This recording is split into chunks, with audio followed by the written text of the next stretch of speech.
Selamat datang, selamat pagi teman-teman di channel kami yang membahas seputar tanaman dan binatang. Hari ini kita lihat ya, ini tanaman namanya jeruk kingkit teman-teman.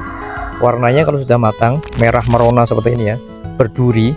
Durinya kalau kena tangan, kena kulit itu agak gatal gitu ya. Ini banyak ini teman-teman, ada beberapa bibit. Biasanya kolektor yang mencari ini dipakai buat bahan bonsai ya, buat bahan bonsai. Buahnya juga bisa dikonsumsi, terkenal untuk herbal, obat batuk.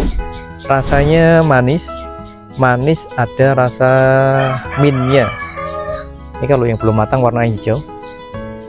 Kalau yang sudah matang, sudah cocok untuk dikonsumsi, nanti warnanya merah kehitaman teman-teman. Rasanya manis, kayak ada campuran mintnya begitu. Ini ada banyak. Dulu sebenarnya ada induknya ya. Induknya itu sebesar ini pohon jeruk purut ini, pohon ini. Tapi karena dicuri sama orang pas era COVID, mungkin banyak yang mencari bonsai, bunga dan sebagainya, dibedol, dicuri ya. Jadi yang sisa ini bibit-bibit yang masih bayi sih, masih remaja. Ada sekitar 100-an mungkin ada ya.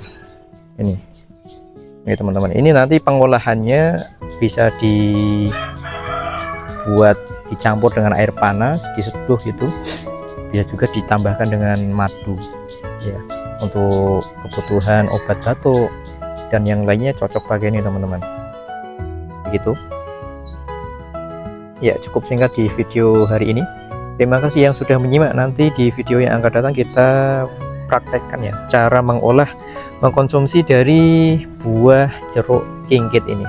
Sampai jumpa, terima kasih.